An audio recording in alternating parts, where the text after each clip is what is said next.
ఈ 5 నెలల్లోనే ఇంత కష్టపడి ఇన్ని నిధులు కేటాయించి ఈ ప్రాజెక్ట్ ని ముందుకు తీసుకెళ్ళడానికి అటు ముఖ్యమంత్రి గారి దగ్గర నుంచి ఎన్డీఏ ప్రభుత్వం పనిచేస్తూ ఉంటే ఈ వైఎస్ఆర్సీపీ తనకి ఒక కరపత్రిక ఉంది అధ్యక్ష, ఏదైతే వాళ్ళ అవినీతి పత్రిక, ఏదో నిన్ననే వాళ్ళ పత్రికలో కూడా ఇప్పట్లో జల్లేరు రిజర్వాయర్ లేనిట్లే అని చింతలపూడి పథకం మీద వాళ్ళ కరపత్రిక సాక్షి అవినీతి పత్రికలో ఒక ఆర్టికల్ ఇవ్వడం జరిగింది. నేను కూడా చెప్తూ ఉంటా, ఏదైతే మనం కూడా సిగరెట్ ప్యాకెట్ మీద చూస్తూ ఉంటాం, పొగ తాగుట ఆరోగ్యానికి హానికరం అని. అదేవిధంగా సాక్షి పత్రిక చదవడం కూడా ఆరోగ్యానికి హానికరమే అధ్యక్ష. ఎందుకు నేను ఈ మాట చెప్తున్నానంటే, జల్లేరు రిజర్వాయర్ లేనట్టే అని చెప్పేసి వీళ్ళు ఈ రోజు వాళ్ళ పత్రికలో మ్యాటర్ వేసుకున్నారు. కానీ గతం నేను చూస్తే ఏదైతే వాళ్ళ ప్రభుత్వంలోనే అంటే 2023లో వాళ్ళ ప్రభుత్వం అధికారంలో ఉండగానే మరి ఏదైతే ఆ రోజు మరి పర్టికులర్ గా మన విజయవాడలో జరిగినటువంటి మీటింగ్స్ లో కూడా వాళ్లే ఒక ఎక్స్పర్ట్ కమిటీ అంటే స్టేట్ ఎక్స్పర్ట్ అప్రైజల్ కమిటీ అని 2023 డిసెంబర్ 4-5 తారీఖుల్లో జరిగితే అప్రైజల్ కమిటీకి ఒక నివేదిక ఇచ్చారు అధ్యక్ష. వాళ్ళు ఇచ్చినటువంటి నివేదికలో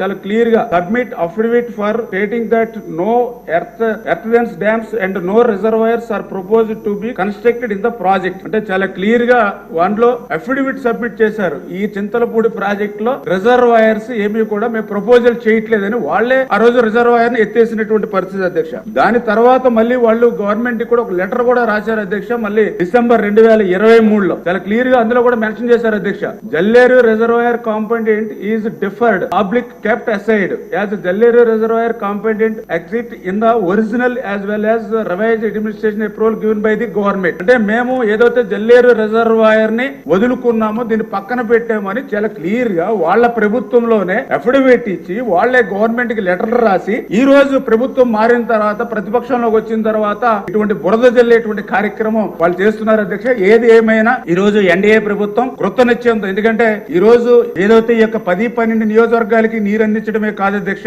దీని ద్వారా చింతలపూడి ఎత్తుపోతల ద్వారా పర్టికులర్ గా నాగార్జున సాగర్ కు సంబంధించి 2,10,000 ఎకరాలకు సాగునీరు అందించడం ద్వారా నాగార్జున సాగర్ లెఫ్ట్ కెనాల్ నుంచి తీసుకునేటువంటి నీటిని మనం నిలుపుదల చేసుకోవడం ద్వారా అది శ్రీశైలంలో బ్యాక్ వాటర్ కింద రాయలసీమకు కూడా ఉపయోగించుకునేటువంటి అవకాశం ఈ చింతలపూడి ఎత్తిపోతల పథకం ద్వారా ఉంటుంది సార్ అధ్యక్ష. అందుచేత ఇది నదుల అనుసంధానంలో భాగంగా చంద్రబాబు నాయుడు గారి కళ. అంచేత ఖచ్చితంగా ఈ చింతలపూడి ఎత్తిపోతల పథకాన్ని చంద్రబాబు నాయుడు గారు ఈ ఆర్థిక సంవత్సరంలో ప్రారంభించి మళ్ళీ ఆయన ఈ యొక్క చింతలపూడి ఎత్తిపోత పథకం ద్వారా ఆ యొక్క గోదావరి నీటిని ఈ యొక్క కృష్ణా ప్రాంతానికి అందిస్తాం అధ్యక్ష.